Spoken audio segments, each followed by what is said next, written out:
আজকে আমি আপনাদের জন্য নিয়ে এসেছি জার্মানি সম্পর্কে কিছু মজার এবং অজানা তথ্য। চলুন দেখে নেওয়া যাক।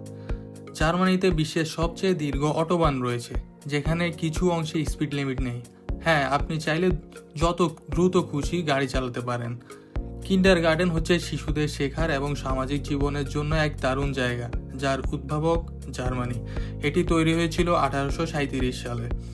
জার্মানিতে বিশ্বের সবচেয়ে বেশি জু বা চিড়িয়াখানা রয়েছে, প্রায় 400টিরও বেশি। এর মধ্যে বার্লিন জু সবচেয়ে জনপ্রিয়।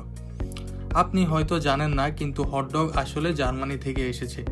প্রথম হটডগ তৈরি হয়েছিল ফ্রাঙ্কফুর্ট শহরে। জার্মানিতে 25,000-এরও বেশি কিল্লা বা দুর্গ রয়েছে। এর মধ্যে সবচেয়ে বেশি বিখ্যাত নিউ সোয়ানস্টাইন ক্যাসেল, যা ডিজনি স্লিপিং বিউটি ক্যাসেলের অনুপ্রেরণা। জার্মানিতে প্রতি বছর প্রতি ব্যক্তি প্রায় 100 লিটার বিয়ার পান করে। অক্টোবরফেস্ট হলো বিশ্বের সবচেয়ে বড় বিয়ার উৎসব, যা মিউনিকে অনুষ্ঠিত হয়। জার্মানির কার্লস বেঞ্জ ছিলেন পৃথিবীর প্রথম সঠিক গাড়ির উদ্ভাবক। 1885 সালে তার তৈরি বেঞ্জ প্যাটেন মোটর ওয়াগন ছিল প্রথম আধুনিক গাড়ি। জার্মানিতে প্রায় 35% এলাকা জুড়ে বন রয়েছে। ব্ল্যাক ফরেস্ট হলো এর অবিশ্বাস্য সুন্দর জায়গা, যেখানে প্রাকৃতিক সৌন্দর্য উপভোগ করতে পারবেন।